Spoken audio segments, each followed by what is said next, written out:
Okay, now you know, everybody knows that I use 1/4-20. This is going to be close in some of these larger holes. I'm going to settle at 200 thousandths. That's kind of what I'm going to work from. And this is kind of going to be my 0 point to work from right there.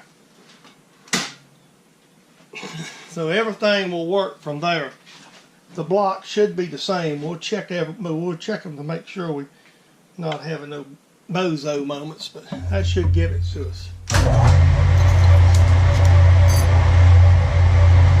Now this one, some of these larger ones, we may break through and hit the bolt. If we do, I'll have to put the reamer back in it again. I want to drill all the way through for study.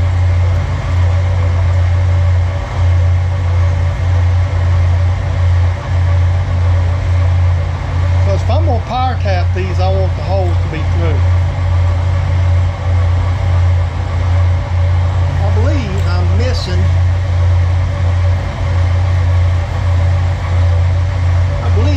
The main. I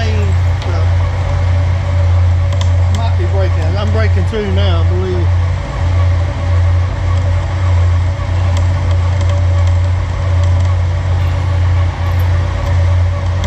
Yep, I just right on the edge. I'm breaking through right here. We're not going to run the screws all the way down in this, but with this one, since it's broke through, I'm going to hand tap this. That's a potential tap breaker right there. I'm going to hand tap this one. That's a potential tap breaker right there. That one. And because where I need the hole in the bore, so once I put the studs in, I'll put the studs in last. So this is a potential tap breaker. So I'm gonna tap this and over on the machine later. We'll just deburr these and go on about our business and all. And we'll just do another one. Because all these are going to be done in the same place. The ones that will actually, because all these blocks basically, they're not the same width across. They're they're within 10 thousandths of the length. So basically what we're,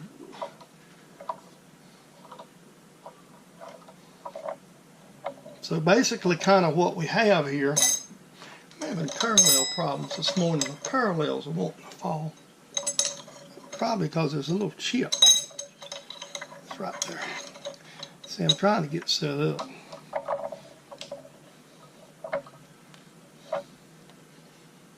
I'm not trying to get these perfectly down tight.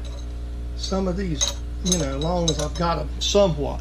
Alright, I'm just going to rinse and repeat and drill. Okay, now see, like this one, I'm going to go ahead and power tap it. Because I'm not going to, excuse me, I hit you with the cane. Because I'm right here on top of the, I'm not into the hole. The one behind me, the first one, I'm going to hand tap it, probably in the machine. And I'm not going, I want to drill them all the way through so I don't have blind holes to be tapping it through. Not through.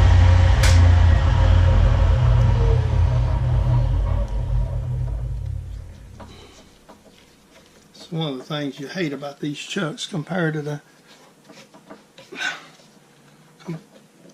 keyed ones. I just got a little grab to come out. I'll have to get a wrench. Well, just get the wrench and be done with it. I'm just not. That's the one thing about power tapping with the keyless chuck. It saves you a lot of time, but it's also does it sometimes. It's hard to get them good and tight. I mean, when you go back to reverse them, I've had some mixed results with them, so that still ain't a big deal. We can pull this right out. If I run out of room, I can always move the head down.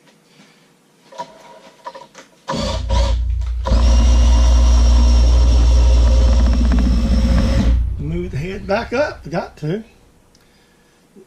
The other one, I'm going to hand tap it probably on the bench. Whoa, I got the camera turned. Excuse me.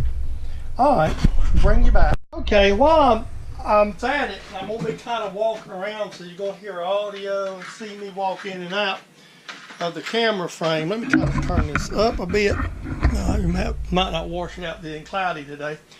Basically, I quarter 20 these, and what I use for make my studs out of is just a piece of standard hardware store threaded rod.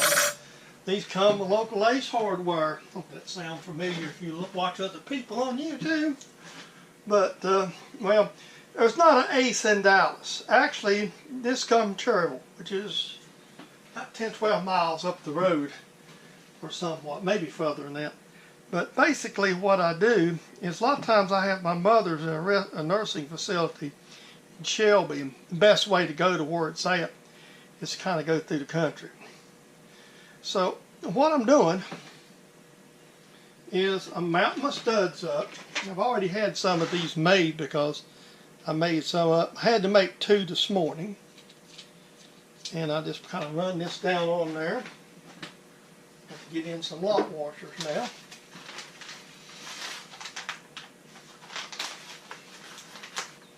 Found an empty container. An empty place that I'm not using. Okay. That's what you keep those little shells for.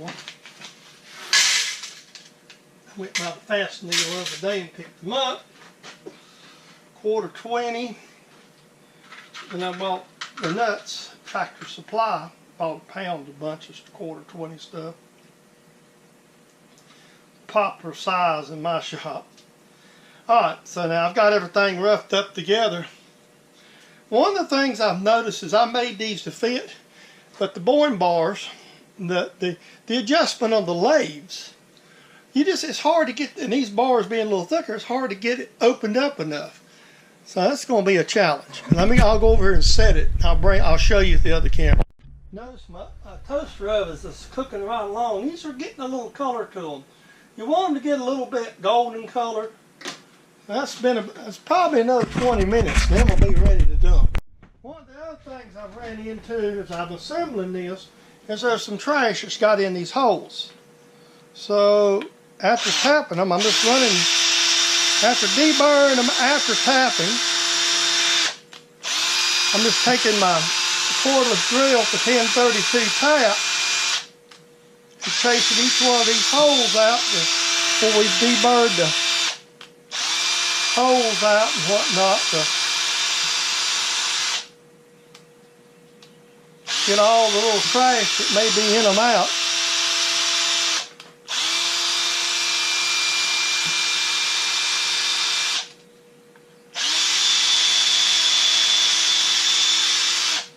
These are the ones I heat blued earlier before I finished machining them. I mean, this won't change the temper or anything on the part. So,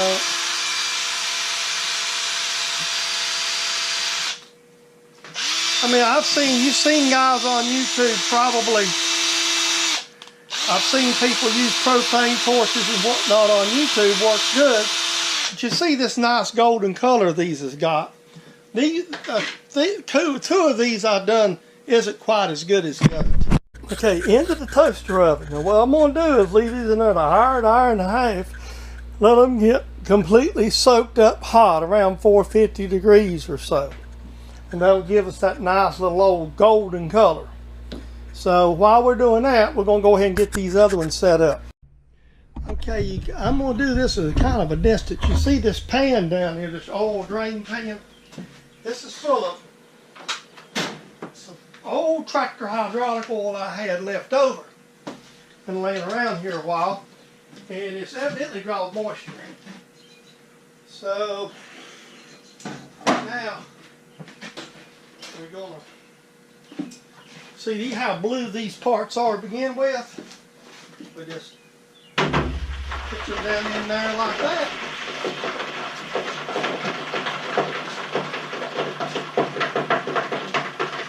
Just That's not quench oil, by the way. That's tractor hydraulic oil.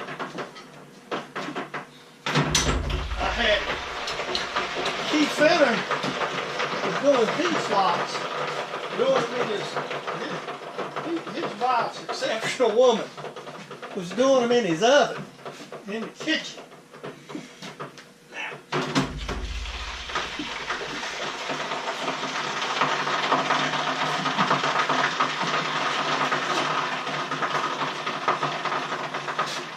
Which one of us has a bigger fit, me or Christina?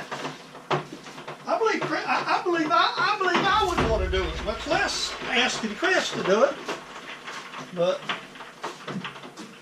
I had this toaster oven. It's a little stuff like this. It's perfect. Like I say, these are just heated up. It's about 450 degrees. And we let them soak and get good and hot. They'll sit in there and cool. It'll probably take 30-45 minutes for that to get cool enough to where we can use to work with it. What I done was took this piece of aluminum I made in them knurl pieces and I scratched it for center. And now I'm lining these up just like this. You see, there's my tool. And I just basically take a wrench and just tighten that lock washer down. So